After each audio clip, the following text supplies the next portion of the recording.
Hey guys, this is going to be a shorter video, but there is some cool stuff still to show you. So I'm just going to show you a couple of the things that happen when you start gliding out into the great beyond in Royale. And yeah, I hope you guys enjoy the video. Here you go. Phase 1. So I think it is hopefully common knowledge that when you win a game in Royale, the swarm disappears. So normally, you would still be boxed into the island, because if you touch the water, you, of course, die. But when you stay on a glider and you touch the water, you actually keep gliding on the water. So after the conclusion of one of my recent videos, where I beat the game, beat Royale rather, without touching the island, so it's always in the hang glider, I had access to my hang glider after the swarm disappeared. So what that means is that I was able to just go as far as I wanted until something happened. So our first stage right here is just going to be swarm disappears and we can just start going. Nothing strange is going to happen other than the fact that we are going further than most people have, if anyone. Alright, so the second thing which ends up happening is that we actually end up passing some of the physical islands on the map. So there are some which are actually physical, but the one we ended up passing over here was not physical. I believe the only island besides, the main island, which is physical, is the island which has the lobby area in it. But I haven't tested it. I could, if I got lucky enough and won another game of Royale with my glider. But I'm not going to do that right now. So, yeah. What I can tell you so far is that the islands, of course, physical. Sorry, they're not physical, but they are, in a set location. And you can just go through them. Alright, the third thing which happens is actually we find out that the skybox is actually not attached to the skybox. The mountain ranges, there's actually two sets of them.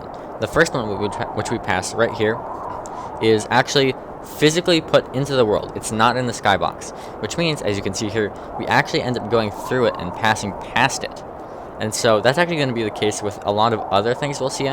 But for now, we just pass this first set of what I presumed was the skybox, and we continue onwards. At this point, after a bit over 6 minutes of just sort of gliding along the ocean, we encounter a true oddity, in which the ocean just disappears right from under us. It actually runs out, and there's really nothing we can do about that.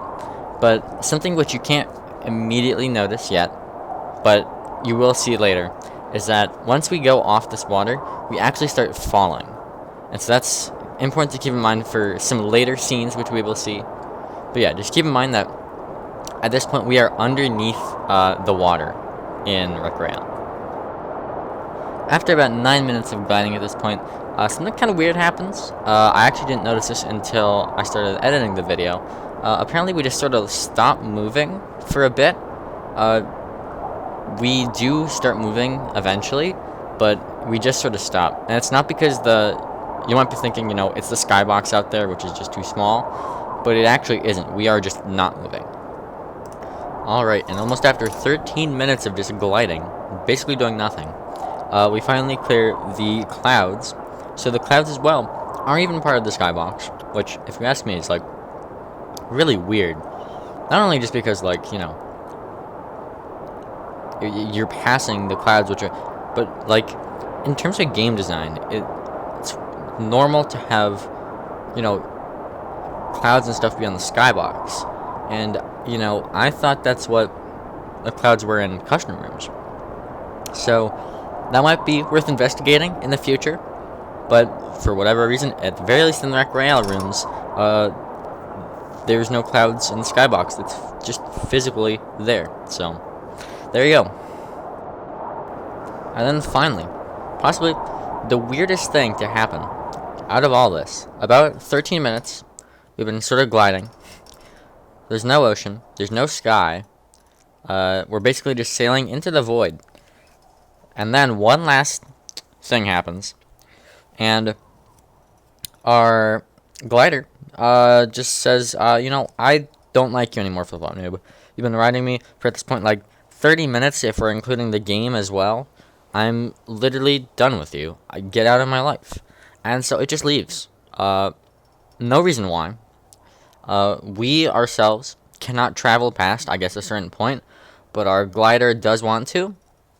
We can't. We are still at the same height. It can go on however long it wants to for whatever reason.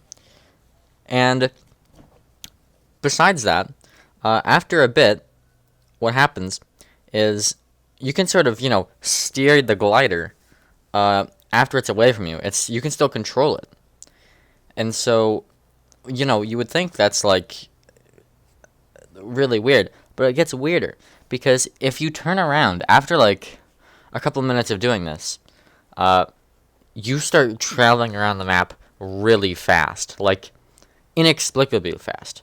I have somewhat of I'm generally pretty good at sort of thinking about programming stuff. I might not be that good at programming, but conceptually, I generally know what's kind of going on. And I have no clue why this would do this. Like, literally flying around the map.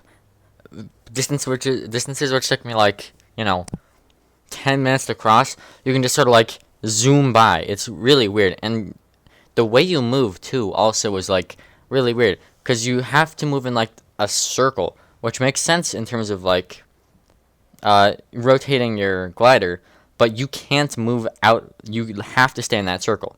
It's so weird. And I stopped there because I assumed nothing else was going to happen, at least nothing else I could see. So, yeah, that's it for what happens. If you guys enjoyed the video, leave a like and subscribe. I'd like to do a lot of sort of, pushing the limits of Rec Room in my videos. If you like that sort of stuff, subscribe. Check out my other content even. And yeah, I'll see you guys next time.